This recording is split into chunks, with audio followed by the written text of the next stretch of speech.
If you've got a company website, you're probably used to being bombarded with emails offering to fix your SEO and get you to the top of page one on Google. Or you might already be paying for SEO services. But what are they actually doing? Is it working for your business, or are you just being blinded by jargon, reports and promises that don't really mean anything? Well, today I'm joined by Dan Hilsden from Seriously Digital, a company that helps businesses not just build great websites, but actually get found online. So in this episode, we're going to break down what SEO really is, how it should work, how to spot the red flags, and most importantly, how to tell if what you're paying for is actually delivering results.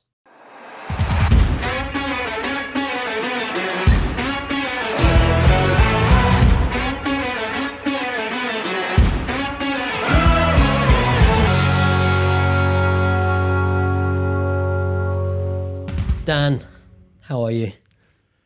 Very busy, thank you, Dave. It's nice to be here.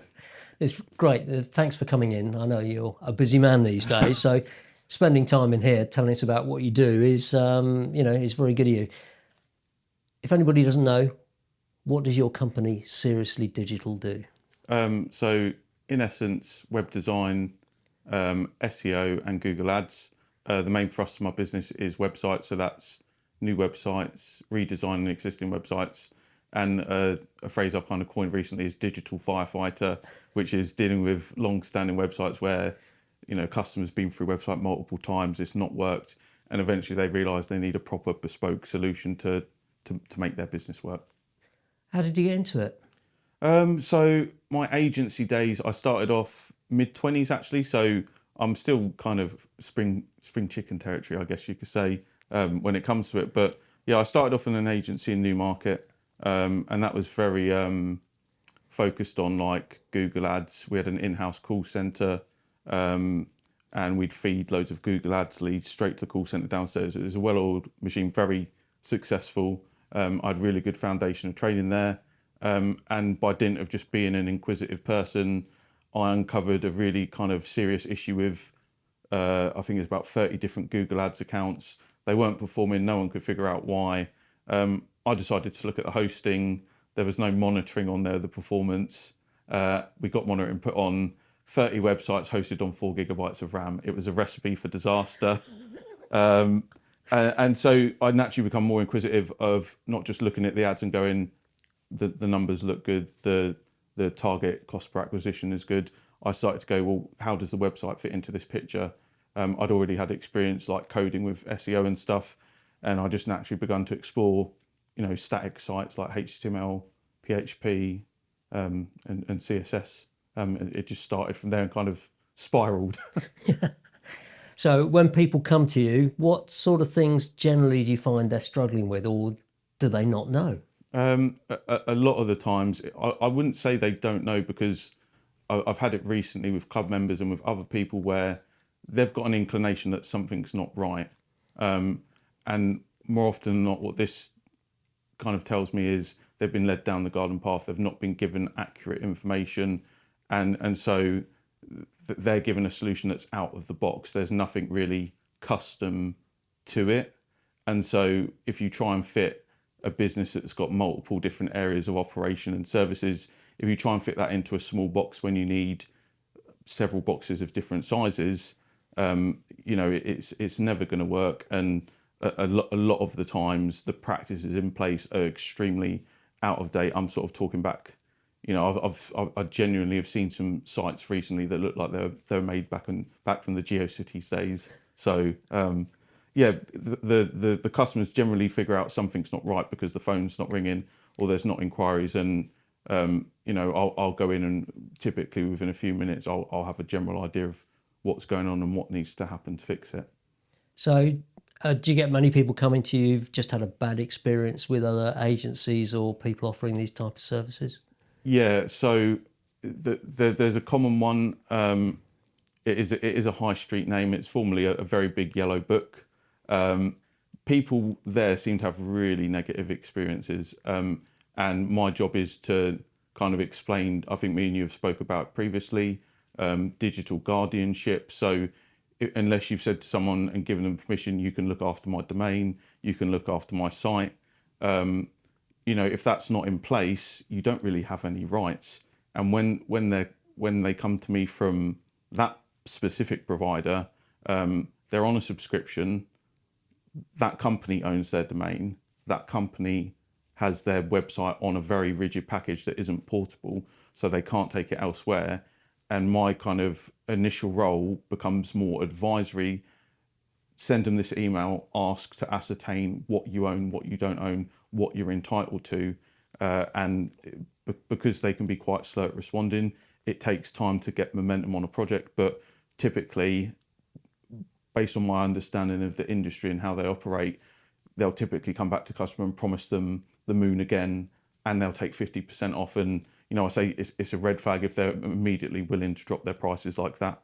But the people I have been able to help recover are extremely happy, and they're still customers with me to this day. So, yeah, I like to think I'm doing a good job for them. So, yeah, I know that's very typical, where you get some of the agencies, or Yep.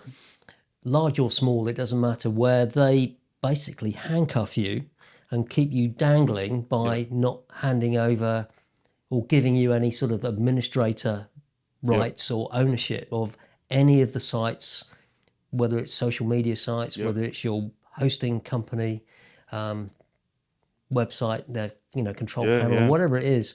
And it's just not an acceptable practice these days. No, and it's alarmingly common. One of the guests from the Riverport morning was telling me this morning that he'd had a similar arrangement. It looked like a UK agency, but everything's outsourced overseas. So when he wanted stuff doing, one person would go to another, and through all that bureaucracy and, quite frankly, just lack of organisation, stuff gets lost to the nether regions of the web, and nothing happens. A year on, no inquiries, no phone calls, nothing, no real presence on Google, and the site at best is, average from like mid 2015-16 sort of time, and there's no like real modern standards or practices applied to it. It's frustrating, because when you're genuine and you're in the industry and you can help someone, these agencies and bigger players have a market share, and they've got very good sales and retention people in place that could convince these people that, oh no, it's not a bad period. Like if 12 months is a bad period, I'm sorry, like something is very, very wrong. And they know what they're doing, because a lot of people come new to websites or anything like that. They don't know the questions to ask. They don't know what they don't know. So I've spoken to so many people about it. I know we've had these discussions that people don't understand that the first thing you should do as an agency is get your client to create the account for whatever it's doing, and then they grant you permissions to be an administrator, and that means that when you part ways or whatever happens, or whatever it is, they still have control. And if you're coming to it new, you don't even know that that's a thing. And I've tried to explain that to so many people, and you can see, I don't know what you're talking about, but it can quite quickly become a thing which handcuffs your business if somebody else has got control of your website. Yeah, it's an incredible headache to have, because it's not just the domain and the hosting, your emails that are attached to that account as well. That's an incredibly complex area, but it's vital to the business to be able to receive inquiries and not worry, if I move my hosting, now I've lost all my emails.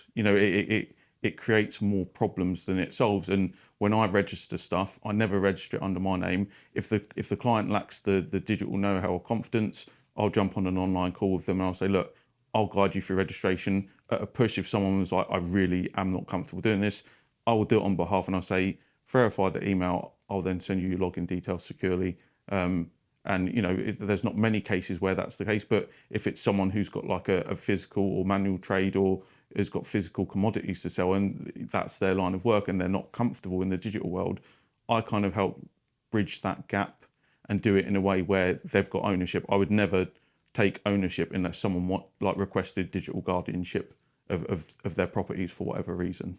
And it becomes even worse because you'll get people who register a domain name, Yep. and then you ask the question quite rightly, well, what name servers is this using? Yeah, And yeah. they have no clue what you're talking about. And you wouldn't expect somebody to necessarily know those technical details. No. But I'm sure a lot of the agencies take advantage of that Definitely. client not having the knowledge Yeah. to just keep them on a sort of like handcuffed or... I think in a lot of cases, I would say it's rarely malicious, it's incompetence. But on the occasions where it is malicious, it won't just be your website and domain, your hosting and domain in one place.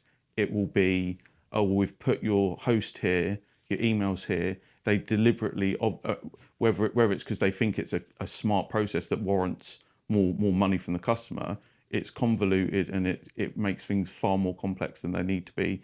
Again, recently work I've been doing, hosting and domain are in completely separate places. And, when I want to start doing work for the customer, the initial thing I may have to do as part of contracted agreement will be consolidate services in your name. Again, I can also help with templated emails because I think the minute you kind of shine a light on these guys and say, I want you to be accountable because, this is really important to me. This is my business. And if you're a local business, it's even more important.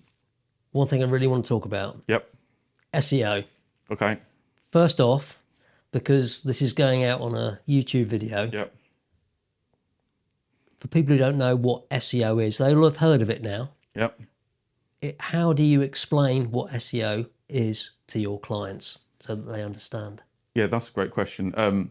So I'll start off with a bit of a gag, which is an ongoing joke in the SEO community. The one thing SEO is not is dead. You'll see conflicting posts all throughout LinkedIn and everywhere on the web saying SEO is dead, AI's replaced it. The truth is, like, most customers still use Google. I think there's recency bias with the advent of AI, where people go, oh, yeah, I see a lot about AI. If you look at the graphs breaking down how like Claude, ChatGPT, Bing, Google are used, when you look at the numbers, it's not a replacement. Yes, it's a different way to get information, but sometimes it's not completely accurate. As we know, AI can hallucinate, fabricate.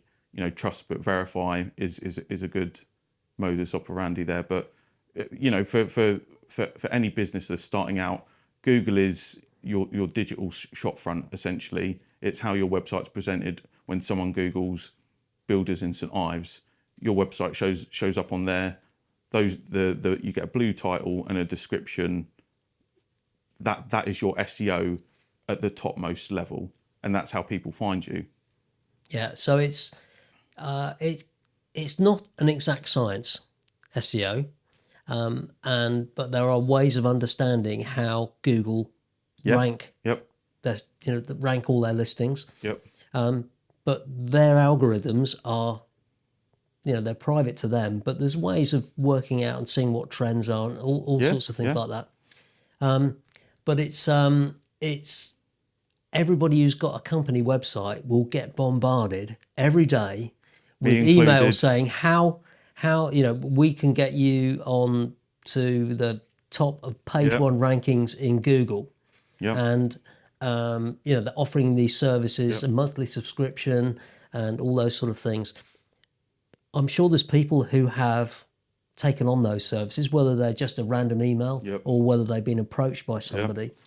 Is that something that you find quite common, and people don't truly understand what they've got as a service? Yeah, absolutely. And believe it or not, the biggest common denominator there is they take on the service and there's never a contract in place.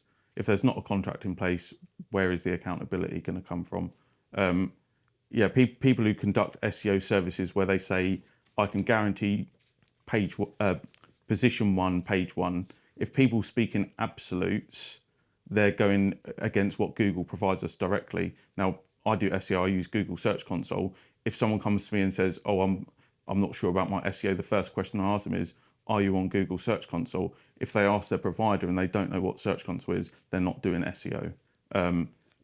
Search Console, the long and short of it is, it's direct keyword and other related search engine metrics direct from Google. So once you've been on there long enough, you'll have a list of keywords, pages, and you can see firsthand, for this internal page, I'm bottom of page 1, my average position is 9.8. Oh, but I'm not actually targeting this keyword on my page.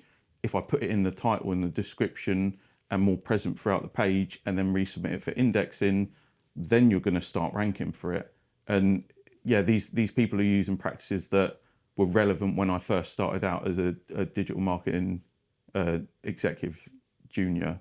And it just makes me laugh because I get them. They say, "Oh, I've noticed your website it isn't ranking well on Google," and I just sit there and I go and I check the ranks.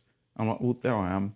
So I am doing well. And actually, the funny part for me is, and I often say this to people when they ask me about SEO, is look at your site first thing in the morning, middle of the day, evening, and then nighttime, and do that throughout the week. You will notice that Google actively shuffles your position. That's through competition, but it's also through the algorithm.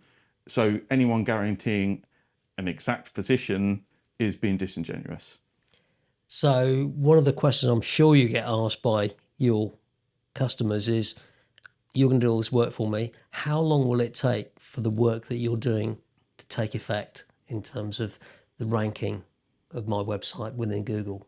Yeah, that's a great question. I'll split it into two-part answer. So the first part is, if you've got an established site that's been around for a long time and your top level tags, your title, your description, and your H1 tag are not optimized, and your site's, let's say it's got 500 referring domains pointing to you, if you go in and update the written content on the pages, use proper tags on the images, and you update the titles and description, and you go into Search Console and re-index the page, Google can make that change effective immediately.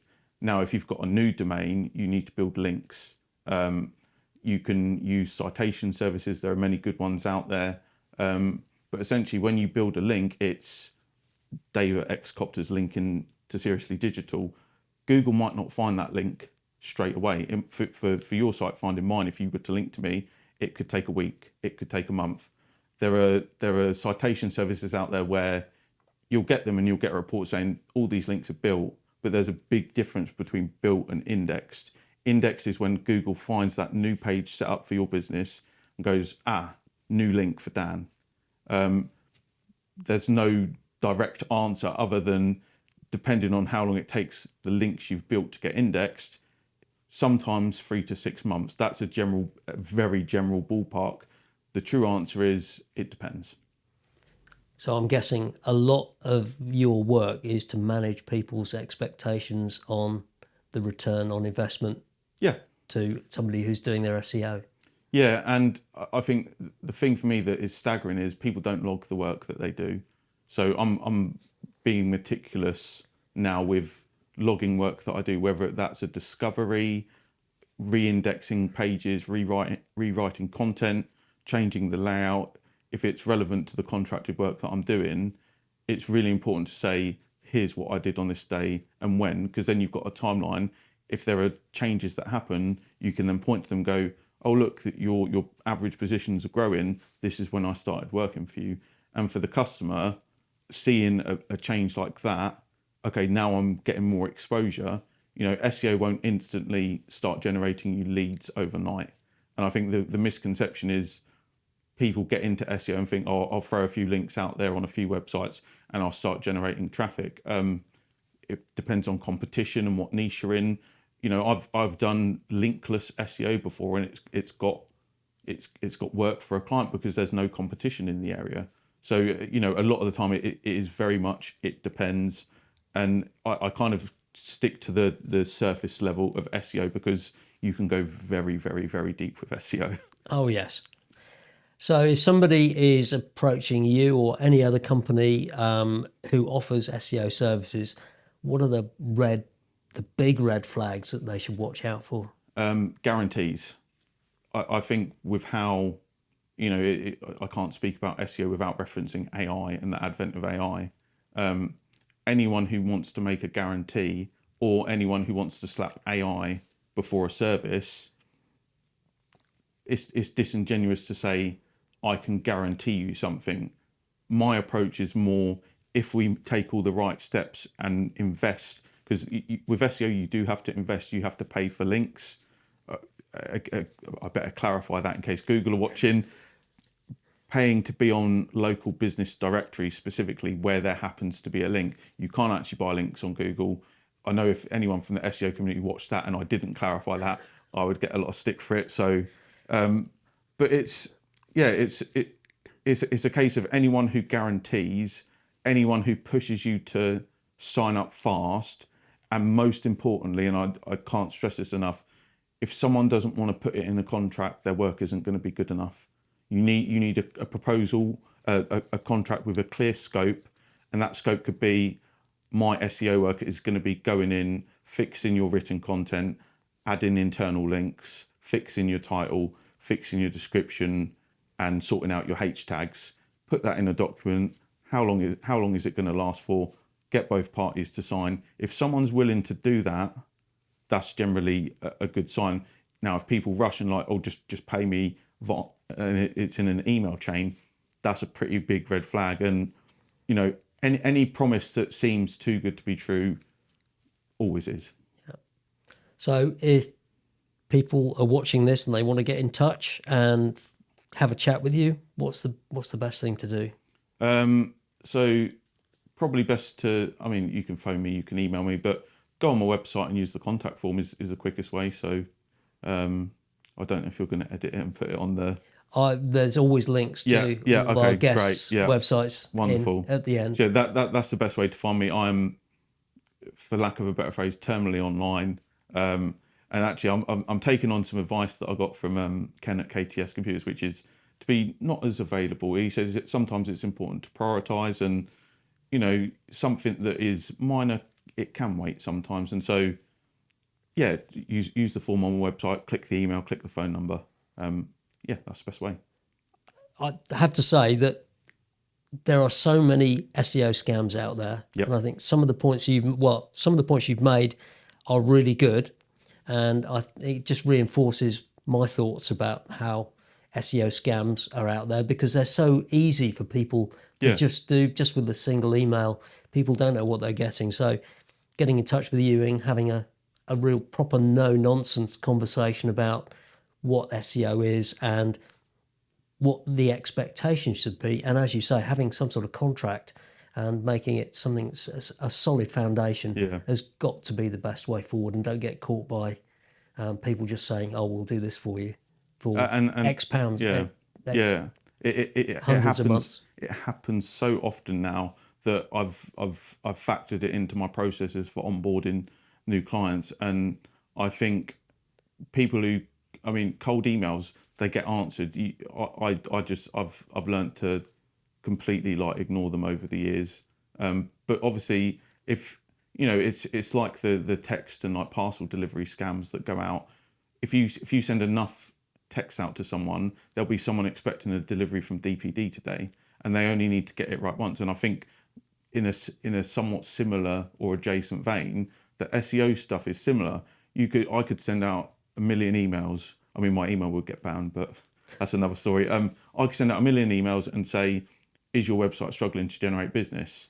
I can do you a fantastic AI optimized SEO driven campaign. Pay me £500 today," and never speak to that person again, because there's no contract in place. So anyone who operates like that is a big thumbs down from me. It's an area that I've been involved with in the past, and we've had conversations about this. So there's quite a big overlap in our sort of knowledge. But you've taken it to another level, I have to say. It's very good. Oh, thank you. That's very kind. Fantastic. Dan, thanks very much for coming. It's been a really great conversation for me. I could chat about this all day. I'm sure people would find it boring. But I think it's fascinating, because it's not, as I say, it's not an exact science. No. And it's a moving target, and it's something that you have to understand. So I think you really are doing an excellent job. Thank you very much. Thanks, Hope. Cheers. All good? Yep. Fantastic. A huge thanks to Dan for sharing his experience. He really knows his stuff when it comes to SEO. If you want a no-nonsense chat about getting your business properly found online, he's definitely worth speaking to. And if you enjoyed this episode, don't forget to like and subscribe for more real-world business stories right here on the Riverport Business Podcast.